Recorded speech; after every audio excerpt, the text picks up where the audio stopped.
मी म्हणेन कर्णाच्या आयुष्यातला सगळ्यात मोठं दुर्दैव हे त्याचा जन्म आहे. आता त्याच्या पुढे काय घडलं, आता आपण एक गोष्ट ऐकतो जी बरीच पॉप्युलर आहे, की द्रोणाचार्यांकडे कर्ण गेला होता आणि त्यांना सांगितलं की मला असं असं शिक्षण हवंय, मी खूप छान धनुर्धर आहे. तर द्रोणाचार्यांनी त्याला उडवून लावला. त्याला म्हणाले की तू सूताचा पुत्र आहेस, तुझी लायकीच नाही इकडे यायची. तर ही जी गोष्ट आहे ही महाभारतात येत नाही कुठेही, वेदव्यास महाभारतात. कर्णाचा जन्म हा खूप दुर्दैवी आहे. चावायचा प्रयत्न करत असतो आणि तो त्याच्या मांडीमध्ये जातो कर्णाच्या, आणि तो कुरतडत कुरतडत आतमध्ये जातो आणि बराच वेळ तो आतमध्ये असतो. तो किडा, सगळं रक्त येतं. मग ते रक्ताच्या ज्या वेळेला रक्त व्हायला लागतं, ते परशुरामांच्या अंगावरती पडतं आणि त्यांना जाग येते.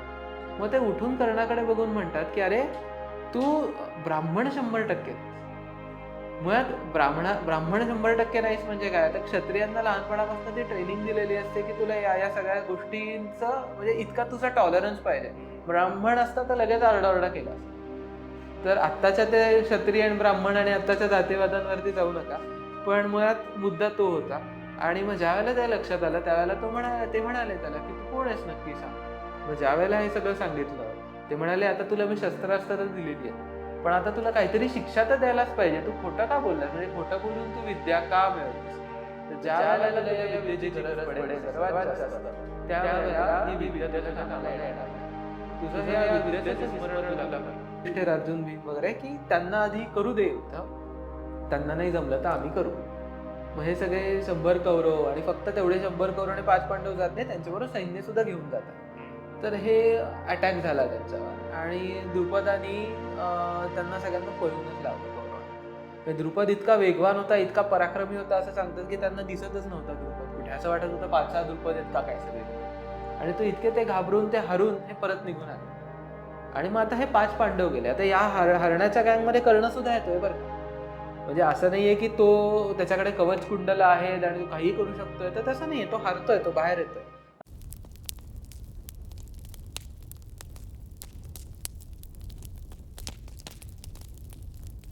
मित्रांनो, तुमचं या एपिसोडमध्ये खूप खूप स्वागत आहे. हा एपिसोड प्रचंड महत्त्वाचा आहे आणि माझ्या खूप आवडीचा आहे, कारण आम्ही महाभारताबद्दल गप्पा मारणार आहोत. महाभारत एवढं ह्यूज आहे की मला असं वाटतं की जेव्हा आपण महाभारत वाचतो तेव्हा आपल्याला कृष्णाच्या बाजूनीचं एक महाभारत वेगळं कळतं, दिसतं. अर्जुनाच्या बाजूने एक वेगळं महाभारत दिसतं आणि प्रत्येक जे तिथे व्यक्तिरेखा आहेत त्यांच्या बाजूने बघितलं गेलं तर प्रत्येकाची एक बाजू आहे, प्रत्येकाची त्यांची एक गोष्ट आहे. आणि असा अभ्यास करायला गेलो तर महाभारत प्रचंड मोठं आहे. सो याच प्रचंड मोठ्या महाभारताचा सगळ्यात गाजलेला जो विषय आहे किंवा जो प्रत्येक चर्चेचा जो विषय आहे तो म्हणजे कर्ण आणि अर्जुन. तर या एपिसोडमध्ये आम्ही कर्णाबद्दल गप्पा मारणार आहोत. कर्ण सूतपुत्र होता, कर्णावर अन्याय झाला, कर्ण सगळ्या चुकीच्या गोष्टी घडत असताना सुद्धा लढत राहिला आणि तो कसा बरोबर होता असं आपल्याला माध्यमातून कळतं. पण ॲक्च्युअल करण्याची गोष्ट काय आहे, ॲक्च्युअल त्याचं कसं होतं, ते डिसिजन्स कसे बरोबर होते का चुकीचे होते, मग माध्यमातून जो कर्ण कळतो आपल्याला तो बरोबर आहे की नाही, या सगळ्या गोष्टी आम्ही आज डिस्कस करणार आहोत. आज आपले जे गेस्ट आहेत ते याआधी पण आपल्या एपिसोडवर आलेले आहेत, चॅनलवर आलेले आहेत. त्यांचं नाव म्हणजे आदित्य कोखले. तो माझा मित्र आहे, तो उत्तम अभ्यासक आहे, तो स्वतःला महाभारत आणि रामायणाचा विद्यार्थी समजतो. सो आपण त्याच्याकडनं आज सगळ्या गोष्टी जाणून घेणार आहोत. तर कुठल्याही वेळ न घालवता आपण एपिसोडला सुरुवात करू. पण त्यापूर्वी हा एपिसोड जर तुम्हाला आवडला आणि असे अनेक विषय तुम्हाला जाणून घ्यायचे असतील तर सबस्क्राईब करायला विसरू नका, कारण त्याच्यावरच आम्हाला कळतं की मोटिवेशन मिळतं, असं आपण म्हणू, की पुढं काम केलं पाहिजे आणि नवीन नवीन विषय आणले पाहिजेत. ही वेळ वाया न घालवता आता एपिसोडला सुरुवात करूया. तर आदित्य, तुझं पुन्हा एकदा आमच्या एपिसोडमध्ये स्वागत. तू पुन्हा वेळ देऊन आलास आणि आता आपला जो आज विषय आहे तो मी सांगतो की एकतर आपण महाभारताबद्दल बोलणार आहोत. महाभारताबद्दल सुद्धा सगळ्यात जास्त जे गैरसमज ज्या व्यक्तीबद्दल आहेत त्या व्यक्तीबद्दल आज आम्ही गप्पा मारणार आहोत, आणि ती व्यक्ती म्हणजे कर्ण. तर कर्णाबद्दल बरेच गैरसमज निर्माण केले जातात पुस्तकांमधून किंवा आता जे काही सिरियल्स येत आहेत किंवा ज्या काही सिरीज येत आहेत किंवा मूवीज येत आहेत. तर आज आपण पूर्ण प्रयत्न करू की कर्णाबद्दल नक्की जी स्टोरी आहे किंवा ज्या फॅक्ट्स आहेत त्या आपण लोकांपर्यंत पोहोचवायचा प्रयत्न करूया, पहिली गोष्ट ही. आणि दुसरी गोष्ट की कोणालाही हर्ट करायचं नाहीये, आम्ही इथे फक्त फॅक्ट सांगणार आहोत. आणि कोणालाही हर्ट न करता तुम्ही पण त्या समजून घ्या. तुमच्या काही जर क्वेरीज असतील तर तुम्ही कमेंट्समधून आम्हाला नक्की कळवा, म्हणजे आपण त्याच्यावर नक्कीच एक वेगळा एपिसोड करता येईल का त्याचा प्रयत्न करू. सो तुझं स्वागत आहे थँक्यू. आणि आपण सुरू करूया. एका श्लोकाने आपण सुरुवात करूया. नक्कीच. नारायणं नमस्कृत्य नरं चैव नरोत्तमं देवीं सरस्वतीर्व्यासं ततो जयमुदीरयेत. महाभारताचा ग्रंथ वाचायला घ्यायच्या आधी हा श्लोक म्हणायचा असतो. त्यात बेसिकली नारायण म्हणजे भगवान श्रीकृष्ण, नरोत्तम म्हणजे अर्जुन, सरस्वती आणि व्यास यांची आपण आराधना करून हे महाभारताला आपण सुरुवात करतो, म्हणून हा श्लोक घेतला. कुठल्याही सिरियल्समधून किंवा कुठल्याही कादंबरीतून आज आपण चर्चा करणार नाही आहोत. जी चर्चा एकंदरीत चाललेली असते, आज आपण ऑथेंटिक सोर्सेसमधून वेदव्यासांचं जे महाभारत आहे, जो ग्रंथ मुळात वेदव्यासांनी रचला आणि तो आपल्यापर्यंत पोहोचलाय, तो त्याच फॉर्मॅटमध्ये अनेक इन्स्टिट्यूट्सनी तो तयार केलेला आहे. काही क्रिटिकल एडिशन्स त्याचे आहेत. तर त्या ग्रंथामधून जी आपण चर्चा करणार आहोत ती आज करणार आहोत. नक्कीच. आज आपण डायरेक्ट विषयाला थोडंसं सुरुवात करूया. तू जसं म्हणलास तसंच की कुठल्याही पुस्तक किंवा कुठल्याही चुकीच्या गोष्टींना आज आपण फॉलो करत नाही आहोत. आपण फक्त फॅक्ट्स बद्दल बोलणार आहोत. तर कर्ण म्हणजे आता इतक्या गैरसमज लोकांमध्ये पसरलेले आहेत कर्णाबद्दल की अगदी लहान मुलांपासून मोठ्या वयातील लोकांपर्यंत अनेक ठिकाणी चुकीच्या पद्धतीने कर्णाबद्दल बोललं जातं. तर कर्णाच्या जन्माबद्दल आपण थोडस गप्पा मारूया की तू सांग की जन्मापासून म्हणजे काय नक्की घडल्या गोष्टी आणि जन्म कसा झाला आणि त्यावेळी काय काय गोष्टी घडल्या ऍक्च्युली. कर्णाचा जन्म हा खूप दुर्दैवी आहे. मुळात सुरुवात अशी होते की पृथा नावाची एक राजकुमारी आहे. ती आहे यदुवंशाची आणि शूरसेन नावाचा जो यदूंचा जो चीफ आहे आपण त्याला म्हणूया, त्याची ती कन्या आहे. आणि तिला कुंती भोजचा जो राजा आहे त्याच्याकडे त्यांनी दत्तक दिली. त्या काळामध्ये अशा बऱ्याच डिलिंग्स व्हायच्या. तो तिला मोठं करणार आणि आपली मुलगी म्हणून तो तिला सांभाळणार. तर ही जी मुलगी आहे तिला आपण आज कुंती म्हणून ओळखतो, कारण ती कुंती भोजाच्या राजाची ती कन्या म्हणून, आता अडॉप्टेड म्हणून. तर कसं होतं, ती एक दिवशी कुंती भोजामध्ये दुर्वासा ऋषी येतात. आणि दुर्वासा ऋषी आपल्याला माहिती आहेत की ते आले की म्हणजे आरडाओरडा आणि क्रोध आणि असं खूप अत्यंत तेजस्वी आणि तपस्वी महापुरुष, पण मात्र खूप क्रोधी म्हणून ओळखले जातात.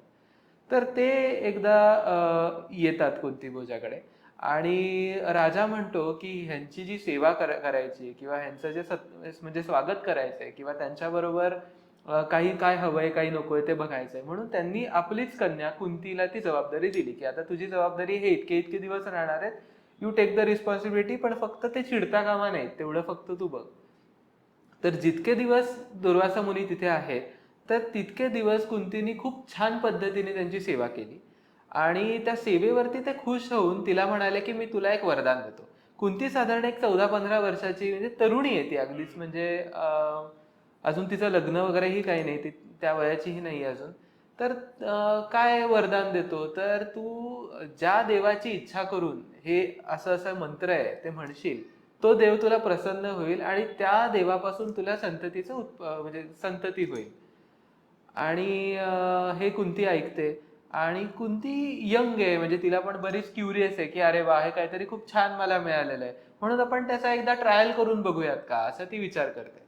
आणि एक दिवशी अशीच ती बसलेली असते, सनराईज असेल तर बसली आहे ती अशीच वनामध्ये आणि सूर्याकडे बघतीये आणि तिला एकदम अशी इच्छा होते की अरे आपण ते दिलेलं मंत्र आज वापरून बघूयात का. आणि कुठला देव, तर सूर्यदेव, सूर्यनारायण जो तिच्या समोर आहे. मग तिने त्या मंत्राचं उच्चारण केलं आणि खरोखर सूर्यदेव तिथे प्रकट झाले. आणि मग आता कुंतीला कळेना, आता कुंती म्हणते की अरे नाही, हे मी जस्ट ट्रायल केलं होतं, माझ्याकडून चूक झाली, माझी क्षमा, त्यांची क्षमा मागितली तिने. पण सूर्यदेव म्हणाले की नाही, आता असं असं नाही, म्हणजे तो दुर्वासा मुनींचा आदेश आहे आणि माझ्यापासून तुला एक पुत्र होणार, म्हणून ते पुत्र तो कुंतीला त्यांनी दिला. आता या पुत्रामध्ये असं एक युनिक एक गोष्ट होती की त्याला कवच आणि कुंडलं होती जी त्याला प्रोटेक्ट करायची. आणि ते बाळ कुंतीच्या हातात आलंय आणि आता कुंतीला कळेना की करायचं तरी काय. कारण परत ती जाऊन म्हणजे कुंतीभोजाच्या राजाकडे सांगितलं तर बऱ्याच मोठा अपमान हा राजाला सुद्धा भोगावा लागणार आहे आणि कुंतीला सुद्धा. मग पुढे तिचं लग्न होईल की नाही, म्हणजे बऱ्याच गोष्टी त्याच्यामध्ये असणार आहेत की लग्नाच्या आधी तिला मूल कसं काय, हे सगळे प्रश्न पडू शकतात. म्हणून मग अत्यंत दुःखी होऊन तिने असा विचार केला की एक असं तिने टोपली घेतली आणि गंगेच्या काठावरती बसलीये. त्या टोपलीमध्ये ते बाळ ठेवलं आणि आता या बाळाला सूर्यनारायणानेच या बाळाची रक्षा करावी असं म्हणून ते टोपली ती गंगा नदीमध्ये तिने सोडून दिली आणि कुंती निघून गेली परत. आता हीच टोपली वाहत वाहत हस्तिनापुरामध्ये पोहोचली. हस्तिनापूर म्हणजे पांडव आणि कौरवांचं जे मेन कॅपिटल सिटी जी आहे ते हस्तिनापूर. तिथे ती ज्या वेळेला आली टोपली त्यावेळेला अधिरथ आणि राधा हे दाम्पत्य होतं. तर अधिरथ तिथे आलेला होता आणि त्याला ते गंगेच्या काठावरती असं एक बाळ दिसलं, अत्यंत तेजस्वी बाळ दिसलं आणि त्याला वाटलं की हे आपल्यालाही मूलबाळ नाहीये तर आपण ह्याला घेऊन घरी जावं. आणि तो त्याला घेऊन घरी गेला आणि त्यावेळेपासून आपण आता ह्याच्यावरती आपले संस्कार करायचे, हे आपण अडॉप्ट केल्यासारखं देवानीच आपल्याला हे बाळ दिलं अशा पद्धतीने अधिरथ आणि राधा यांच्याकडे तो वाढायला लागला. म्हणून त्याचं नाव राधेय सुद्धा आहे. म्हणजे कर्णाला राधेय म्हणतात कारण त्याच्या आईचं नाव राधा आहे. असे अनेक महाभारतामध्ये आईच्या नावावरनं म्हणजे कौंतेय म्हणजे अर्जुन किंवा पार्थ, का तर त्याच्या आईचं नाव प्रिथा होतं तर म्हणून पार्थ. तर अशा पद्धतीने ते आईच्या नावाने मुलांना ओळखलं जायचं. तर असा हा राधेय हा मोठा व्हायला लागला. तर तो सूताच्या घरी मोठा व्हायला लागला. आता सूत ही कन्सेप्ट सुद्धा बरीच कॉन्ट्रोवर्शियल आहे किंवा लोकांना माहिती नाहीये की सूत म्हणजे काय. आपल्याला आता काय वाटतं, सूत म्हणजे आपला गाडीचा ड्रायव्हर, की आता मला इथे निघायचंय म्हणून पटकन फोन करणार, तो गाडी काढणार, त्याच्यामध्ये बसून आपण जाणार, मग आल्यावरती परत उतरायचं आणि घरी यायचं. त्याच्या पलीकडे त्याचं काहीच काम नाही. तो जस्ट गाडी घेऊन येणार, पेट्रोल भरणार आणि आपल्याला फिरवणार, तेवढंच त्याचं काम. पण त्यावेळेला सूत हे जे टायटल होतं ते खूप महत्वाचं होतं. राजाचा सगळ्यात जवळचा जो ऍडवायझर आहे त्याला सूत म्हणलं जायचं. त्याचं कार्य हे राजाला राज्याचा मार्ग दाखवणं आणि त्याचं सारथ्य करणं हे असे दोन्ही होते. म्हणजे तो राजाला महत्वाच्या निर्णयांवर ऍडवाइजही करायचा. आता हा अधिरथ जो होता तो भीष्मांचा सारथी होता, भीष्मांचा सूत होता. म्हणजे तो पुराणातल्या गोष्टी सांगणं, आत्ताच्या एक्झाम्पल्स वरती आता या राजाने नक्की काय करायला पाहिजे याच्यासाठी हिस्टॉरिकल काही रेफरन्सेस आहेत का तर ते देणं आणि राजाला पर्सनल गोष्टींमध्ये ऍडवाइस करणं, राज्याच्या गोष्टींमध्ये ऍडवाइस करणं आणि सारथ्य करणं ही खूप मोठी गोष्ट आहे. कारण ज्या वेळेला रथ चालतो त्यावेळेला फक्त तो जो रथी आहे तोच महत्वाचा नसतो, तो सारथी पण तितकाच महत्वाचा असतो. कारण ज्या वेळेला रथीला काहीतरी होतं त्यावेळेला त्या सारथ्याची जबाबदारी असते की या रथीचा प्राण वाचवणं, किंवा ज्या वेळेला तो रथी खचतो त्यावेळेला सारथ्याची जबाबदारी असते की त्याला ती उभारी मिळवून देणं. जसं अर्जुन ज्या वेळेला खचला त्यावेळेला श्रीकृष्णाने भगवद्गीता सांगितली, ते त्या सारथी असल्याचं ते कर्तव्य आहे आणि ते त्याने तिथे पार पाडलं. तर ही जी कम्युनिटी होती ती अगदी राजाच्या शेजारचीच होती. म्हणजे they were the advisors to the king.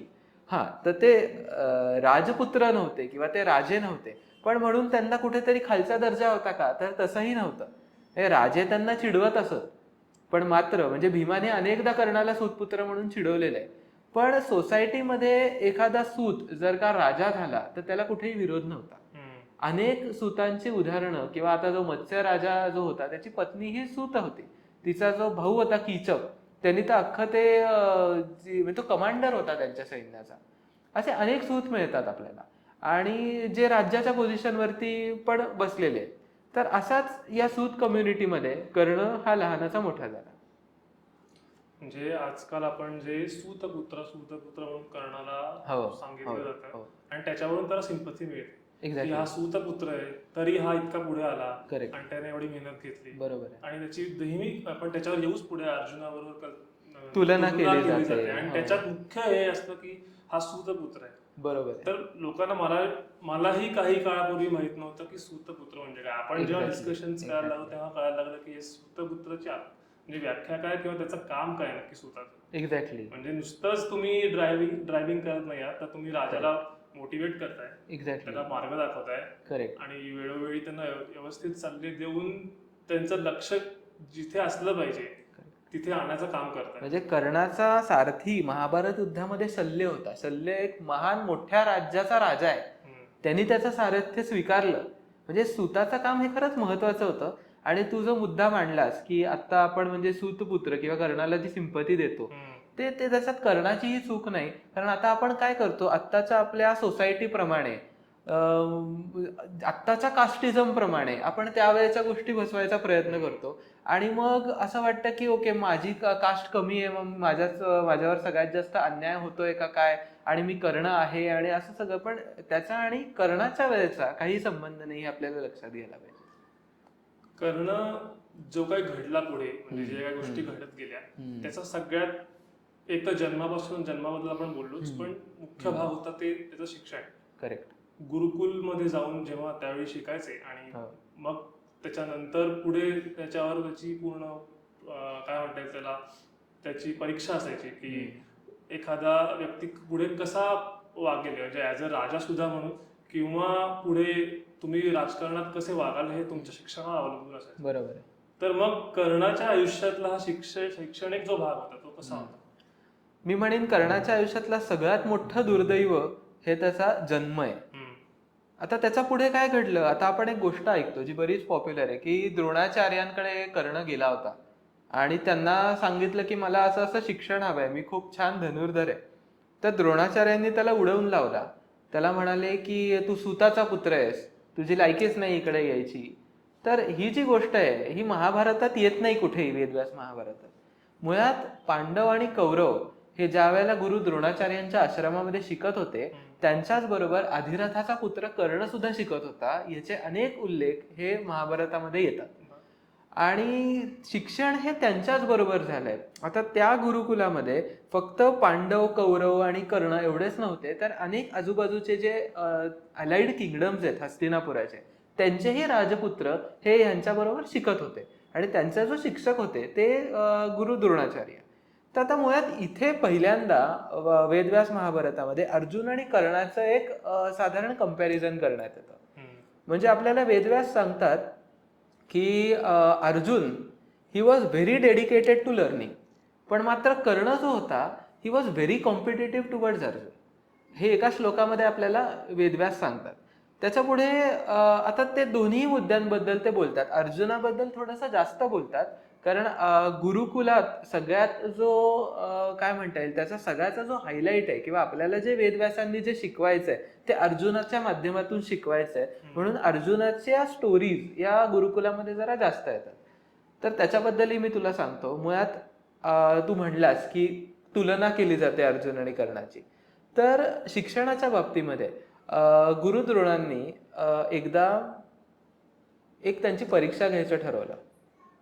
तर आता एक असा पक्षी त्यांनी आर्टिफिशियल पक्षी बनवला आणि तो झाडावरती लावला आणि सगळ्या योद्ध्यांना समोर उभं केलं. आता प्रत्येक जण काही ना काहीतरी वेगळं शिकतोय. म्हणजे कर्ण हा धनुर्विद्या शिकतोय, अर्जुन हा धनुर्विद्या शिकतोय, भीम गदा शिकतोय, युधिष्ठिर भाला शिकतोय, असे प्रत्येकाचा, दुर्योधन गदा शिकतोय, किंवा त्याचा वेगवेगळे सगळ्यांचे अस्त्र होते. तर त्यांना तिकडे उभं केलं. पण धनुर्विद्या सगळ्यांना येत होती, म्हणजे अगदी उत्तम नाही पण येत होती. आणि त्या पक्षाकडे त्यांना लक्ष द्यायला सांगितलं आणि सगळ्यांना सांगितलं की या पक्षाची जी मान आहे ती तुम्हाला कापायची.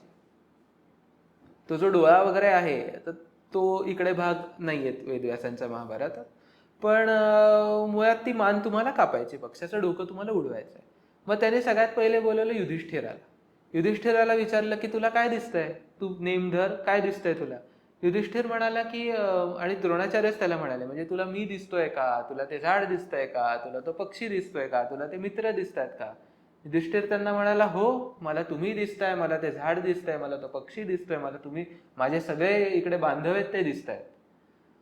मग ते म्हणले थांब जरा, तू नको बाण सोडूस. ते शेजारी गेले. दुर्योधनाला म्हणाले की तुला काय दिसतंय. दुर्योधनही तेच म्हणाला, मलाही हेच सगळं दिसतंय जे युधिष्ठिर म्हणालाय. असे करत करत ते सगळ्यांकडे गेले आणि सगळ्यांचं हे उत्तर ऐकल्यानंतर ते अर्जुनाकडे गेले. त्यांना हे प्रूव्हच करायचं होतं सगळ्यांना की एक्झॅक्टली काय आहे. तर अर्जुनाकडे गेले. अर्जुनाला म्हणाले की तुला हे सगळं दिसतंय का. तो म्हणाला की नाही, मला फक्त पक्षी दिसतोय. मग द्रोणाचार्य म्हणले, बरं मग त्या पक्षाचा रंग काय. तो म्हणाला, मला पक्षाचा रंग दिसत नाही, मला फक्त त्याचं डोकं दिसतंय. मग असं म्हटल्यावरती ते म्हणाले, तू बाण सोड, आणि बाण सोडल्यावरती तो बरोबर पक्षी म्हणजे तो मान तुटून तो खाली पडला. तर ही एक महत्वाची गोष्ट सांगतात ज्याच्याने अर्जुन किती फोकस्ड होता किंवा त्याची विद्या ही त्याला किती प्रिय होती. अजून एक महत्वाचा मुद्दा येतो तो म्हणजे, आता हा कर्ण प्लस अर्जुन पॉडकास्ट झालेला आहे असं मला वाटतंय. अजून एक मुद्दा असा येतो की द्रोणाचार्यांनी मुद्दाम एक पार्शालिटी केली होती अर्जुनासाठी नाही, तर त्यांच्या मुलासाठी अश्वत्थामासाठी. तर ते काय केलं होतं, सकाळी उठल्यावरती प्रत्येक शिष्याला एक असं काम दिलं जायचं की तुम्ही जाऊन पाणी भरून आणायचं. आता पाणी भरताना प्रत्येक शिष्याचं ते जे हे असतं, भोक असतं त्या मडक्याचं, तर ते भोक होतं ते अगदी छोटं छोटं होतं. मग पाणी भरायला त्याला बराच वेळ लागायचा. पण अश्वत्थामाचं जे मडकं होतं त्याचं ते भोक पण खूप मोठं होतं, म्हणून अश्वत्थामा लगेच पाणी भरून आणू शकायचा. हे का केलं होतं, कारण आता हे सगळे पाणी भरत असताना अश्वत्थामाला ते बोलवायचे आणि अश्वत्थामाला ते थोडं सिक्रेट ट्रेनिंग द्यायचे.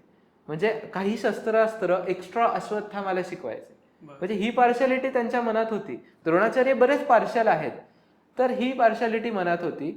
पण हे अर्जुनाच्या एक दिवशी लक्षात आलं की हे भरायला बराच वेळ लागतोय. मग त्यांनी काय केलं, त्यांनी त्याच्याकडची एक विद्या आहे आणि त्यांनी वरुणास्त्र घेतलं आणि त्या वरुणास्त्राने ते पाणी भरायला लागलं. ते पाणी ज्या वेळेला भरलं गेलं तर तो लगेच इन्स्टंट झाला. अश्वत्थामाच्याही आधी त्याचं झालं आणि तो द्रोणाचार्यांच्या समोर येऊन बसायला लागला. आणि हे बघून द्रोणाचार्य खूप इम्प्रेस झाले. ते म्हणाले मी ह्याला शिकवतोय, मी तुलाही शिकवणार. असं म्हणून जे काय अश्वत्थामाला शिकवलं ते सगळं ज्ञान अर्जुनाला सुद्धा मिळालं. एक दिवशी काय झालं, द्रोणाचार्य म्हणाले की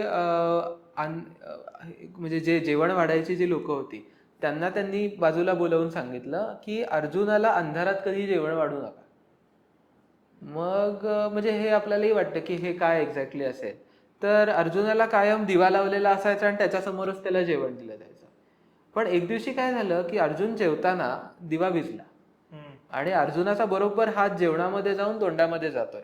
दिसत तर काहीच नाहीये, पण त्याच्या लक्षात आलं की अंधार असला तरी सुद्धा हे हॅबिच्युअल आहे, हे मला तसंच करता येतंय. मग त्यांनी वेगळा विचार केला, मग धनुर्विद्येसाठी मला बघायची काय गरज आहे.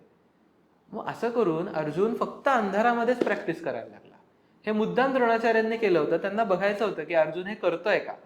आणि अर्जुन ज्या वेळेला रात्री प्रॅक्टिस करायला लागला तेव्हा त्यांच्या मनामध्ये अजून त्याच्याबद्दलचं प्रेम वाढलं की मला जे हवंय ते सगळं हे तो करतोय.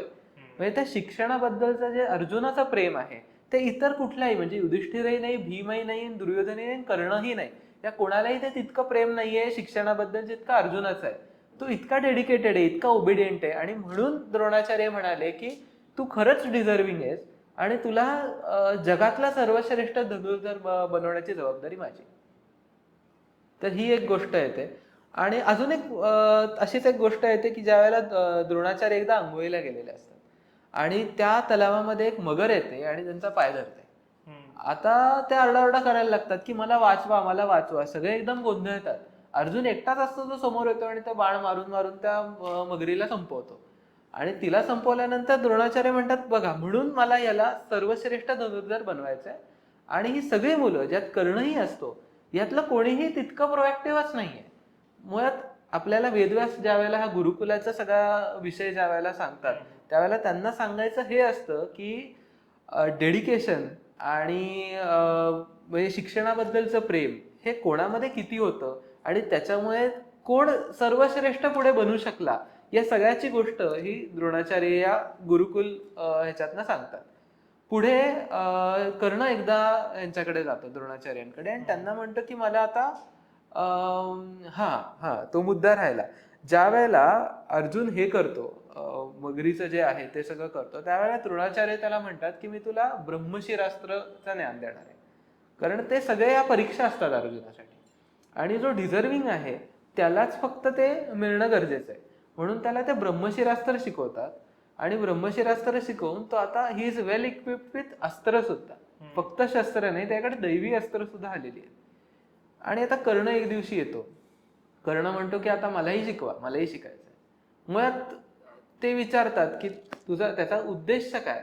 तर कर्ण सांगताना सांगतो की माझा उद्देश मला या अर्जुनाच्या पुढे द्यायचंय. ते म्हणणार मिळणार नाही, कारण उद्देश हा जगाचं भलं करायचं असेल तुला तर तुला हे मिळणार. तुझ्या काका मामाच्या युद्धामध्ये आणि घरातल्या भांडणांमुळे तुला कोणी म्हणजे दैवी अस्त्र, असं अस्त्र की जे स्फोट झाला की अख्खी पृथ्वीचा स्फोट होऊ शकतो, असे अस्त्र तुम्हाला मिळत नाहीत.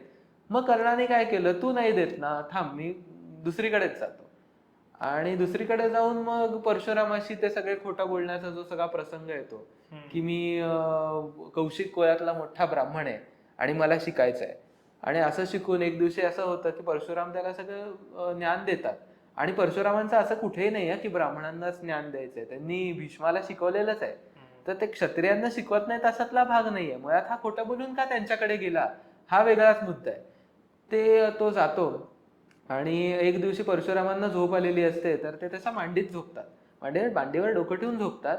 आणि एक किडा येतो आणि तो त्या परशुरामांना चावायचा प्रयत्न करत असतो आणि तो त्याच्या मांडीमध्ये जातो कर्णाच्या, आणि तो कुरतडत कुरतडत आतमध्ये जातो.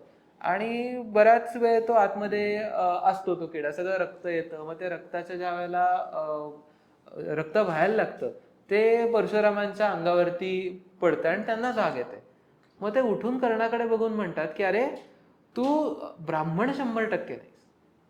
मुळात ब्राह्मण 100% नाहीस म्हणजे काय, तर क्षत्रियांना लहानपणापासून ती ट्रेनिंग दिलेली असते की तुला या या सगळ्या गोष्टींचं म्हणजे इतका तुझा टॉलरन्स पाहिजे. ब्राह्मण असता तर लगेच आरडाओरडा केला असता. तर आत्ताच्या ते क्षत्रिय आणि ब्राह्मण आणि आत्ताच्या जातीवादांवरती जाऊ नका, पण मुळात मुद्दा तो होता. आणि मग ज्या वेळेला त्या लक्षात आलं, त्यावेळेला ते म्हणाले त्याला की तू कोण आहेस नक्की सांग. मग ज्या वेळेला हे सगळं सांगितलं, ते म्हणाले आता तुला मी शस्त्रास्त्र तर दिलेली आहेत, पण आता तुला काहीतरी शिक्षा तर द्यायलाच पाहिजे. तू खोटं का बोललास, म्हणजे खोटं बोलून तू विद्या का मिळवलीस. तर ज्या वेळेला तुला या विद्येची गरज पडेल सर्वात जास्त, त्यावेळेला ही विद्या तुझ्या कामाला येणार नाही. तुझं हे या विद्येचं विस्मरण तुला होईल, असं परशुराम कर्णाला म्हणाले. आणि असा हा सगळा कर्णाचा लर्निंग आर्क हा असा इथे समाप्त होतो. तू मगाशी म्हणलास की अर्जुन आणि कर्ण असा आपला पॉडकास्ट होतोय, पण मला वाटतं की कर्णाची जी गोष्ट आहे ती अर्जुनाशिवाय कम्प्लीट होणार नाही. रादर ती आपल्याला आता लोकांनी ती तशीच बघायची सवय लावलेली आहे. तर मग आता आपण पूर्ण ह्याच्याबद्दल तुला अजून एक मुद्दा सांगतो. म्हणजे कर्ण हा महाभारतामध्ये विलन म्हणूनच वेदव्यासांना दाखवायचा आहे. ओके.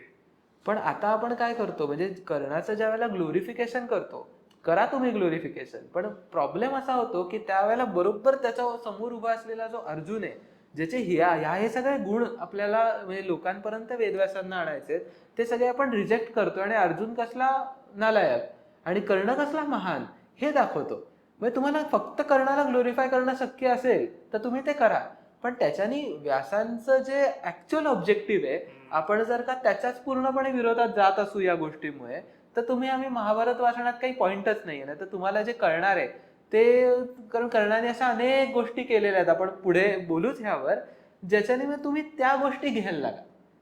मुळात ज्याचा त्याग करायचा आहे तो विलन का दिला असेल त्या ग्रंथामध्ये, कारण त्यांनी जे केलं ते तुम्ही करू नका असं सांगायला गेलं असेल, तर ते आपण न करता आपण अर्जुनाला विलन करायचा प्रयत्न करतो. हा मुद्दा कदाचित सध्या महाभारतामधून काय शिकता येईल याच्यापेक्षा टीआरपी कसा वाढवता येईल, अगदी बरोबर आहे. ह्याच्या पलीकडे ह्याच्या मागे चाललेत लोक. अगदी बरोबर. कारण म्हणजे कुठली टीव्ही सिरियल असू दे किंवा पिक्चर असू दे, त्यात मुद्दामून तुम्ही अश्वत्थामा आणि कर्णाची बाजू घेताय आणि मुद्दामून तसे डायलॉग्स पण तुम्ही प्रॉपर लिहिताय. एक्झॅक्टली. आणि अनेक गोष्टी अशा जस्टिफाय करतात की दुर्योधन आणि दुःशासन हे हिरो आहेत महाभारताचे असं दाखवलं जातं. हे अननेसेसरी रीडर्स, बऱ्याच पुस्तकं, म्हणजे नावं घेत नाही इथे, पण अशी अनेक पुस्तकं आहेत किंवा मी आता पूर्वी मृत्युंजय नावाचं पुस्तक हो किंवा राधेय पण मी वाचलंय, त्यात पण बऱ्याच गोष्टी म्हणजे ती पुस्तकं लोकांना खरी आहेत असं वाटायला लागतं. एक्झॅक्टली. जी ऍक्च्युअली एक जस्ट फिक्शन आहे किंवा करेक्ट.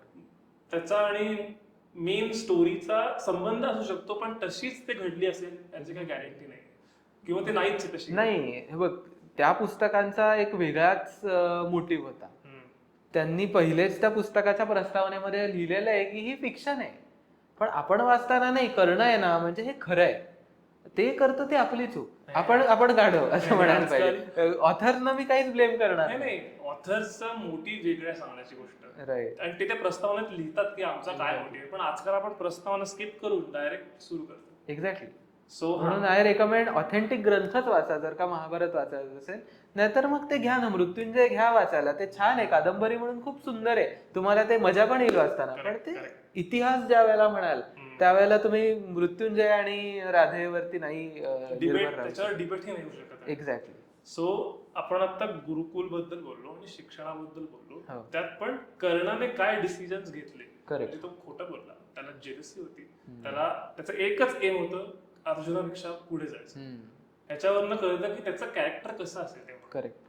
तर याच्या पुढे जाऊन एक गोष्ट येते ती म्हणजे अंगराज कर्ण आपण त्याला म्हणतो. अंग या देशाचा म्हणजे या राज्याचा त्याला राजा करण्यात आला. करेक्ट. तर मग ही स्टोरी काय की का करण्यात आला, म्हणजे सूत पुत्रापासून तो अंगराज कसा अंगराज कसा झाला? प्रवास काय होता त्याचा? ती बरीच इंटरेस्टिंग गोष्ट आहे. कारण ज्या वेळेला आता गुरुकुलाचा काळ संपलेला आहे, आता भीष्म आणि कृपाचार्य आणि हे सगळे जे मंडळी आहेत हस्तिनापुराचे, त्यांनी ठरवलं की आता आपले शिकलेले, आता शिकून मोठे झाले, ग्रॅज्युएट झालेले आहेत आपली सगळी मुलं, आता त्यांना परत बोलूया आणि ते काय शिकले याचं एक प्रदर्शन करूया.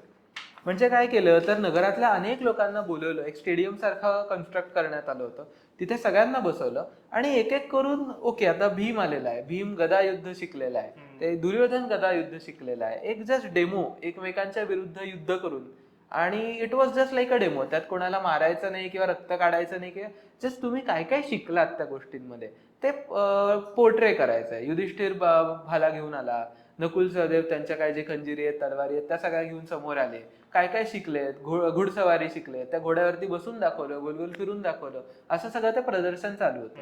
त्यात अर्जुनाचा आता चान्स आला, आता अर्जुन आला समोर. अर्जुन समोर आल्यावरती अर्जुनाने त्याचं जे त्याला जे वेगवेगळे शस्त्रास्त्र आहेत त्याच्याकडे ते सगळे दाखवले. म्हणजे वरुणास्त्र दाखवलं, मग आग लागली सगळीकडे, म्हणजे अग्नेअस्त्राने आग लागली, मग वरुणास्त्र वापरलं, त्यांनी पाऊस पडला, मग वायव्य अस्त्र वापरलं, त्यांनी बराच मोठा हे आलं, काय म्हणतात त्याला, टायफून आला, टायफून आहे काय काहीतरी, त्याने बरंच मोठं वादळ आलं, वादळ इज द राईट वर्ड. आणि असे हे सगळे शस्त्रास्त्रांचं प्रदर्शन सुरू होतं. आणि हे सगळं बघितल्यानंतर सगळी जी तिकडे उभी असलेली प्रजा आहे ती सगळी इतकी खुश झाली, ते म्हणतात की अर्जुनापेक्षा उत्तम धनुर्धर कुठेच बघायला मिळणार नाही, असं त्यांनी क्लेम करायला सुरुवात केली. आता हे सगळं सुरू आहे आणि तेवढ्यामध्ये कर्ण तिथे एंट्री केली. मुळात हे लक्षात घ्यायला पाहिजे की ती जे प्रदर्शन सुरू आहे ते कुरुपुत्रांचं प्रदर्शन आहे, कौरवांचं प्रदर्शन आहे. म्हणजे त्यामध्ये कोण येतं तर 100 कौरव आणि 5 पांडव यांचं ते प्रदर्शन आहे. त्याच्यामध्ये आता कर्णाने एकतर एंट्री करण्याचं काही कारण नव्हतं, पण तो तिथे येऊन उभा राहिला. तो म्हणाला की अर्जुन आहे ना, अर्जुनाला तुम्ही म्हणताय ना सर्वात उत्तम धनुर्धर आहे, नाही आता मला अर्जुनाबरोबर द्वंद्व युद्ध करायचं. आता द्वंद्व युद्धाचा अर्थ तुम्ही समजा. द्वंद्व युद्ध म्हणजे की त्याच्यात दोघांपैकी एक कोणीतरी मरणार. द्वंद्व म्हणजे it is like an open challenge. मग त्यावेळेला कृपाचार्य मध्ये आले. म्हणजे मान्य होतच अर्जुनाला की मी करीन वगैरे हे सगळं, पण कृपाचार्य मध्ये आले आणि कृपाचार्य त्याला म्हणाले की ठीक आहे तुला अगदीच करायचं आहे ना, तर हा अर्जुन आहे, हा हस्तिनापुराचा काय म्हणता येईल राजपुत्र आहे, त्याचे वडील हे आहेत, त्याचे आजोबा हे होते, हे सगळं त्याचं कुळ आहे, हे असा हा अर्जुन आहे. आता हा राजपुत्र आहे, त्याच्याबरोबर जर का द्वंद्व युद्ध करायचं असेल तर तू सेनापती पाहिजेस, ना तर राजपुत्र पाहिजेस, तर राजा पाहिजेस. या तिघांपैकी तू कोण आहेस? तुझे इंट्रोडक्शन दे, मग आम्ही मान्य करू. म्हणजे तू चॅलेंजच केलेलं आहेस, तर हे चॅलेंज क्षत्रियांनी उलट ऍक्सेप्ट करायचे असतात. पण या तिघांकडनंच चॅलेंज तो ऍक्सेप्ट करतो. म्हणजे कुठल्या तरी असाच मी साधा कोणीतरी आदिवासी आणि मी म्हणतो मला राजाबरोबर द्वंद्व युद्ध करायचंय, तर ही परमिशन त्याला ग्रँट नाही होत. मग असं ज्या वेळेला विचारतात त्यावेळेला तो शांत असतो. मग त्यावेळेला दुर्योधन मध्ये येतो, कारण दुर्योधनाला माहितीये की हा असा एक आहे जो अर्जुनाच्या विरुद्ध उभा राहू शकतो. दुर्योधन मध्ये येतो आणि दुर्योधन त्यांना म्हणतो की तू त्याच्या कुळाबद्दल का विचारताय तुम्ही? म्हणजे कुळ हे क्षत्रियांचं विचारू नये, कारण पराक्रम बघावा क्षत्रियांचा. आपल्याला जे वाटतं की टिपिकल हे अगदी छान सगळं बोलतोय दुर्योधन आणि याचा पराक्रम बघावा, मी बघितलाय पराक्रम याचा, आणि तुम्हाला सुद्धा माहितीये की कर्ण काय किती मोठा पराक्रमी माणूस आहे, योद्धा आहे, हे सगळं आपल्या सगळ्यांना माहितीये. आणि त्यामध्ये तो एक खूप असं एक टोचेल अशी एक गोष्ट बोलतो.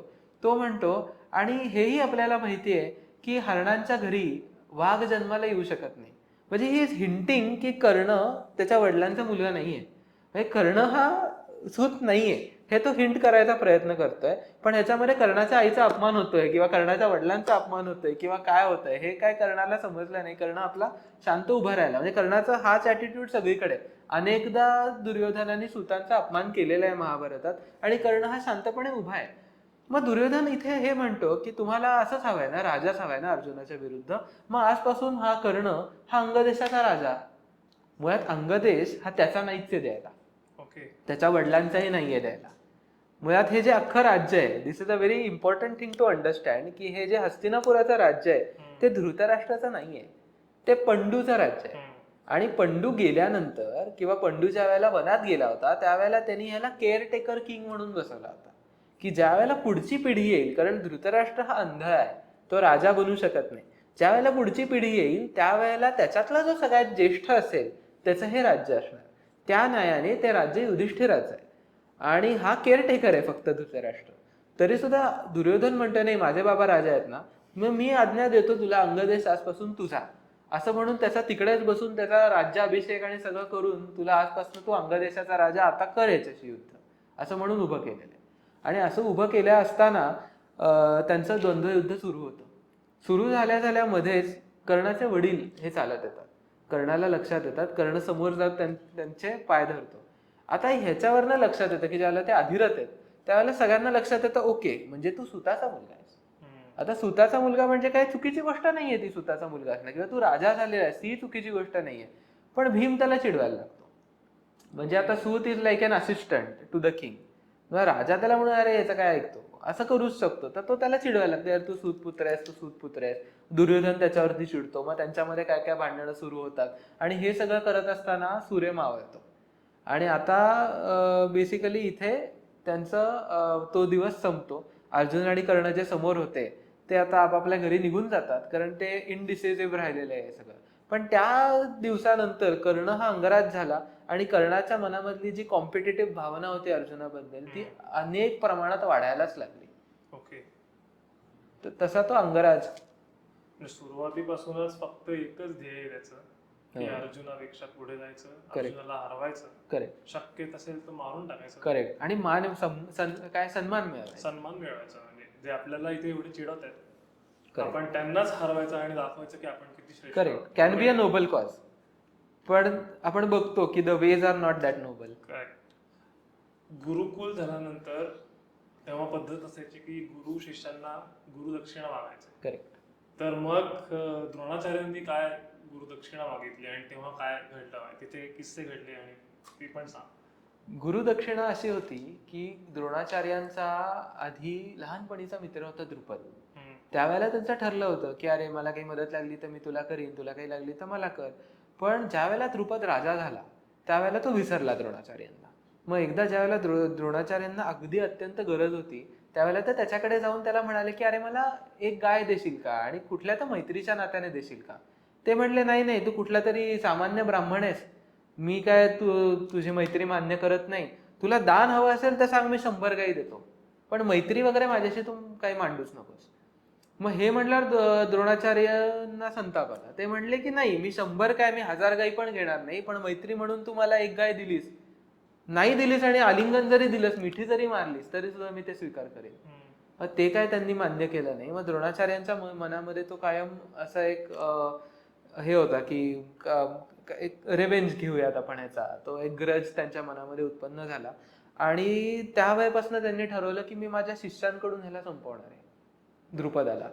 तीच गुरुदक्षिणा त्यांनी त्यांच्या शिष्यांना दिली आणि सांगितलं की हे द्रुपद नावाचा राजा आहे पांचाल, त्यांचा आधीच्या काळात म्हणजे हस्तिनापुरातले जे राजे होते प्रतीप आणि शंतनू प्रतीप आणि त्याच्या पुढचे जे सगळे आणि पांचाल मधले जे राजे होते त्यांचा एक कॉमन अँसेस्टर होता इन द पास्ट. मग ते राज्य सेपरेट झाले होते.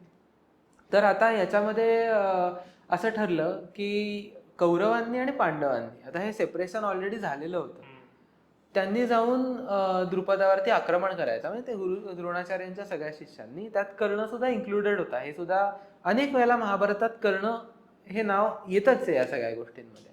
तर त्यांनी जाऊन त्याला पकडून घेऊन यायचं. त्याला मारायचं नाहीये कारण तो आपला अँसेस्टर आहे, त्याला पकडून आणायचं. अँसेस्टर नाही, आपला भाऊ आहे तो आमचा. तर असं म्हणून कौरव म्हणाले, निघाले सगळे जायला. पांडव म्हणाले युधिष्ठिर अर्जुन भीम वगैरे की त्यांना आधी करू दे युद्ध, त्यांना नाही जमलं तर आम्ही करू. मग हे सगळे 100 कौरव आणि फक्त तेवढे 100 कौरव आणि 5 पांडव जात नाही, त्यांच्याबरोबर सैन्य सुद्धा घेऊन जातात. तर हे अटॅक झाला त्यांच्यावर आणि द्रुपदानी त्यांना सगळ्यांना पळूनच लावलं कौरवांना. म्हणजे द्रुपद इतका वेगवान होता, इतका पराक्रमी होता, असं सांगतात की त्यांना दिसतच नव्हता द्रुपद कुठे. असं वाटत होतं 5-6 द्रुपद आहेत का काय सगळीकडे. आणि तो इतके ते घाबरून ते हरून हे परत निघून आले.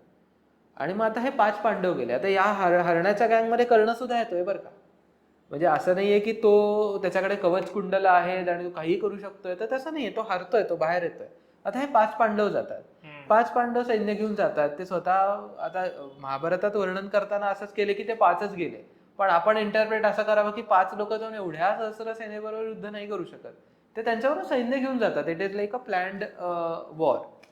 ते जातात आणि ते जाऊन अर्जुनाचा तिकडे पराक्रम पण सांगितलेत की त्यांनी कसं तो व्यूह मोडला, व्यूहाच्या आतमध्ये गेले, आतमध्ये जाऊन त्यांनी सत्यजित नावाचा त्याचा कमांडर होता त्याला कसं हरवलं, त्यानंतर द्रुपदाला कसा तो बाणाने त्यांनी त्याला कॅप्चर केलं आणि ते कॅप्चर करून कसं द्रोणाचार्यांच्या समोर तो घेऊन आला, हे सगळं वर्णन केलेलं आहे. आता हीच गुरुदक्षिणा ही अर्जुन आणि बाकी पांडवांनी ही पूर्णपणे म्हणजे ती पूर्ण केली.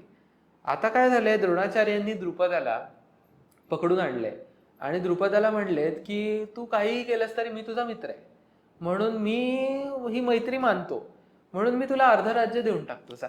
म्हणून अहिछत्र नावाचं एक राज्य आहे जे उत्तर पांचालात आहे. तर त्या राज्यावरती द्रोणाचार्यांचा राज्य होतं आणि त्याचा अर्ध जे राज्य कांपिल्य नगरी म्हणून ते यांनी द्रुपदाला दिलं आणि तू आता या राज्यामध्ये राहा असं म्हणून त्याला सांगितलं. मुळात इथे द्रुपद कुठे आनंदी झाला नाही की अरे वा माझ्या मित्रांनी हे केलं, उलट प्रतिशोधेचाच भाव अजून डोक्यात आहे की नाही याला मला संपायचं. तर ही अशी सगळी गुरुदक्षिणा ही पांडव कौरवांनी मिळून अशी द्रोणाचार्यांना दिली. आपला मित्र जर चुकीचा वागत असेल तर त्याला त्या चुकीच्या कार्यात सुद्धा मदत करणं ही एक निष्ठा आहे का अधर्म आहे? कर्णासाठी ज्या वेळेला त्याची चेष्टा होत होती त्यावेळेला दुर्योधन एकटा त्याच्या समोर आला होता आणि त्यांनी त्याला अंगदेशाचं राज्य हे देऊन टाकलं होतं. आता दुर्योधनाच्या मनात ह्याच्यामध्ये एक काय म्हणता येईल पॉलिटिकल स्ट्रॅटेजी होती. पण मात्र कर्णासाठी ते कुठेतरी नाही, माझ्यावरती केलेला खूप मोठा उपकार असं म्हणून होतं. ही मैत्री या बेसिसवरती फॉर्म झाली होती. म्हणून कर्णाची एक गोष्ट लक्षात घ्यायला पाहिजे की तो आयुष्यभर कुठेही त्यांनी हस्तिनापुराच्या बाजूनी तो लढलेला नाहीये, नॉर त्यांनी लोकांच्या किंवा काय म्हणेल मानवतेच्या बाजूनी तो लढलेला नाहीये. त्याचा फक्त आणि फक्त लॉयल्टी त्याची दुर्योधनाबरोबरच होती. म्हणजे दुर्योधन हाच जिंकायला पाहिजे आणि ते किती लेवलपर्यंत जाऊ शकतं ते आपल्याला त्याच्या पुढच्याच प्रसंगातून कळतं. म्हणजे गुरुदक्षिणा तर झालीच, त्यानंतर युधिष्ठिराला युवराज्याभिषेक करायचा असं ठरवलं. युवराज झाला युधिष्ठिर. पांडव हे कमांडमध्ये आले आणि त्यांनी म्हणजे आजूबाजूची जी सगळी राज्य आहे ती सगळी जिंकून यायला सुरुवात केली. बरीच कीर्ती या पांडवांची वाढायला लागली. त्याचबरोबर हस्तिनापुरामध्ये सुद्धा प्रजाजन सगळे पांडवांची वावा करायला लागले. आता हे बघितल्यावर दुर्योधन जलस झाला, त्याच्याबरोबर धृतराष्ट्र सुद्धा जलस झाला. धृतराष्ट्राने त्याचा एक मंत्री कणिक नावाचा त्याला बोलवलं आणि त्याला विचारलं की मला खूप काहीतरी वाईट करायचं किंवा या प्रसंगामध्ये त्यांना कमीपणा मी कसा दाखवू. आणि ती कणिक नीती म्हणून तिकडे येते, ती खूप सुंदर आहे. म्हणजे ते that is a thing for another podcast. पण जे आपण आता मॅकियावेलीज किंवा Robert Greene's laws of power वगैरे म्हणतो ते ऍक्च्युली ओरिजिनेट या कणिक नीतीमधनं झालं हे लक्षात घ्यायला पाहिजे. त्याच्याबद्दल नंतर बोलू. पण त्या सुमारास दुर्योधनाच्या मनात एक कल्पना आली की या सगळ्या पांडवांना आपण संपवूनच टाकू, म्हणजे त्यांचा आपण पत्ताच काढून टाकू. म्हणून वारणावर्त नावाचं एक शेजारी गाव होतं, त्या गावाबद्दल पण बरंच त्यांनी पॉप्युलॅरिटी पसरवली. म्हणजे दे क्रिएटेड दॅट मार्केटिंग आणि ॲडव्हर्टायझिंग आणि पांडवांपर्यंत पोहोचलं की अरे हे खूप चांगलं गाव आहे आणि इथे असं असं मंदिर आहे आणि इकडे जाऊन आपण प्रजेला बघायला पाहिजे, इकडची प्रजा नक्की कशी वागते किंवा काय एक्झॅक्टली आहे. तर हे कारण काढून पांडवांना तिथे पाठवून द्यायचं. तर धृतराष्ट्राने पांडवांना आदेश दिला की तुम्ही तिथे जा, थोडा वेळ आराम पण करा, तुम्ही इतका वेळ एवढं सगळं राज्य सांभाळायला तुम्ही लागलेला. आणि दुर्योधनाने तिथे काय केलं होतं, आता धृतराष्ट्राला माहिती नव्हतं की हे दुर्योधन करतोय. धृतराष्ट्राला वाटलं की थोडा वेळ पॉलिटिकल फोकस पासून आपण त्यांना बाहेर काढतोय. पण दुर्योधनाने तिथे एक पुरोचन नावाचा त्याचा एक मंत्री होता, त्याच्याकडनं त्यांनी एक लाक्षागृह बांधून घेतलं, म्हणजे लाख किंवा फ्लेमेबल मटेरियलचा एक महाल बांधून घेतला. आणि तिथेही लोक जाऊन त्यांनी, म्हणजे 5 पांडव आणि त्यांची आई सुद्धा, बरं का, कुंतीला सुद्धा सोडायचं नाहीये दुर्योधनाला, तर हे तिथे जाऊन राहायला लागले. आणि प्लॅन असा होता की काही दिवस गेल्यानंतर तो पुरोचन या सगळ्या महालाला आग लावणार आणि तो निघून जाणार, आणि ह्या सगळे भस्म होऊन तिकडेच मरून जाणार. तो संपल्यावर डायरेक्ट दुर्योधनच युवराज होणार. पण असं झालं की विदुराला हा प्लॅन माहिती होता थ्रू स्पाय सिस्टम, आणि तो प्लॅन त्यांनी युधिष्ठिराकडे कोड्यातनं आणि वेगळ्या भाषेतनं कम्युनिकेट केला. आता हे केल्यानंतर युधिष्ठिराला प्लॅन माहिती असल्यामुळे हे सगळे पांडव तिकडनं वाचून बाहेर निघाले. पण लोकांना वाटलं की हा वारणावर तर भस्म झालाय. पण आता सांगायची गोष्ट अशी, किंवा इथे कर्ण कुठे येतो, तर हा प्लॅन बनवला कोणी, तर 4 लोकांनी मला, दुर्योधन, दुःशासन, शकुनी आणि कर्ण. सो कर्णाचा इथे खूप महत्वाचा रोल होता, कारण कर्णाला दुर्योधनाच्या बाजूने यांना कसं मारून टाकायचं किंवा कसं संपायचं. आता सिरियल मध्ये दाखवताना असं दाखवतात की त्याला माहिती होता प्लॅन, त्यांनी थांबायचा प्रयत्न केला पण कोणी थांबलंच नाही, मग तो रडत रडत उभा आहे, आता काय करणार, माझ्यावर उपकार आहेत. तसं काही झालेलं नाहीये. He was involved in the plan, आणि he was involved in many such incidents in the future as well. तर असा या अगदी या पातळीवर जाऊन, म्हणजे यांना संपवून टाकायचंय, आपल्या भावांना आणि यांना संपवून टाकायचंय, ते पण छल कपट करून या प्लॅनला कर्णाने सपोर्ट केला. मग हा काय निष्ठा नाही, म्हणजे निष्ठा त्याची असेल दुर्योधनाच्या प्रती, पण हा 100% अधर्म. ओके. म्हणजे कुठल्या पॉइंट पर्यंत आपण सपोर्ट करायचा, मित्राचा आपण कान कधी धरायचा, मित्राला सपोर्ट कधी करायचा, हे जर आपल्याला कळलं नाही. आणि कर्णाची अजून एक गोष्ट आहे की कर्ण हा खूप मोठा म्हणजे खूप ज्ञानी होता. कर्ण पराक्रमी होता, आणि तो पराक्रम आणि ज्ञान असून सुद्धा त्याने ते सगळं चुकीच्या बाजूला डायव्हर्ट केलं.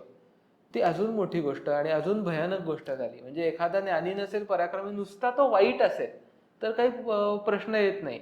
पण या एवढा पॉवरफुल माणूस जर का वाईट दिशेने उभा राहिलेला असेल, तर त्याच्याने अख्ख्या जगाचं कल्याण होतं. बरोबर आहे.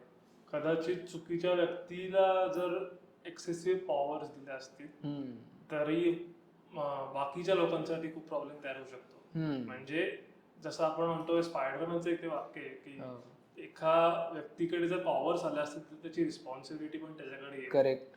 जी मला वाटतं कर्णाच्या कुठल्याही या डिसिजन्समुळे कळत नाहीये की त्याने वापरली आहे कधी, किंवा त्याने कुठले योग्य डिसिजन्स घेतलेत. करेक्ट. आणि याच्या पुढे अनेक असे येणारच आहेत डिसिजन, आपण बोलूच त्यांच्यावर सुद्धा. तर लाक्षागृहाचं आता तू सांगितलंस की काय नक्की घडलंय, मला वाटतं की यात जर तरची गोष्ट, पण जर त्यांना कळलं नसतं वेळेमध्ये तर खूप अनर्थ झाला असता. नक्कीच नक्कीच. आणि ह्या गोष्टी त्यांना माहिती होत्या, दुर्योधनाला आणि कर्णाला, की काय इम्पॅक्ट होऊ शकतो या गोष्टीचा. पण हस्तिनापुराचं आणि जगाचं कल्याण हे कधी कर्णाने केलेलंच नाही, किंवा त्याच्या मनात कधी हा विषय आलेलाच नाही. दुर्योधन कसा राजा होईल हे त्यांनी प्रणच घेऊन ठेवलेला होता.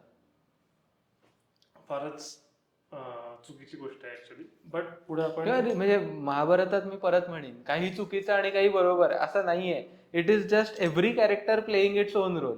तर कर्णाचा कॅरेक्टर असं रोल प्ले करतं, दॅट्स ऑल. पॉलिटिक्स आपण असंच आपण समजू की फक्त स्वतःचा स्वार्थ कसा पूर्ण करता येईल हाच त्यांचा मोटिव्ह असतो. कोणी कोणाचा फार सख्य नसतं आणि कोणी कोणाचा फार काय दुश्मन नसतं. करेक्ट. मित्रांनो, या एपिसोडमध्ये आम्ही कर्णाच्या जन्मापासून लाक्षागृहापर्यंतचा जो प्रवास होता तो आम्ही पूर्ण मांडलेला आहे.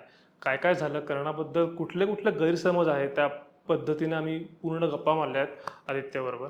आणि याच्या पुढे पण आम्ही गप्पा मारणार आहोत. साधारण द्रौपदीचं स्वयंवर, किंवा त्याच्यानंतर झालेलं कर्ण आणि द्यूतसभा, आणि त्याच्यानंतर झालेलं कर्ण आणि अर्जुनचं युद्ध, या सगळ्या गोष्टींबद्दल आम्ही गप्पा मारणार आहोत.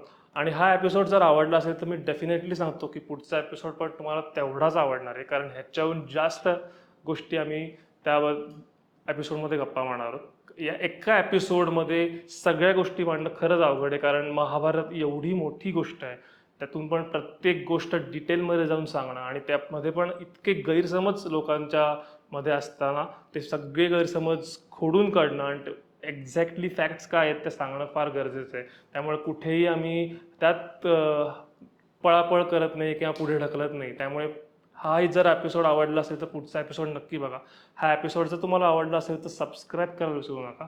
आणि तुम्हाला काही गोष्टी जाणून घ्यायच्या असतील, काही प्रश्न असतील तर तुम्ही ते कमेंट्समध्ये आम्हाला सांगा, आम्ही त्याची नक्की उत्तरं देऊ. तर धन्यवाद. आपण पुढच्या एपिसोडमध्ये भेटूया. तोपर्यंत बाय बाय.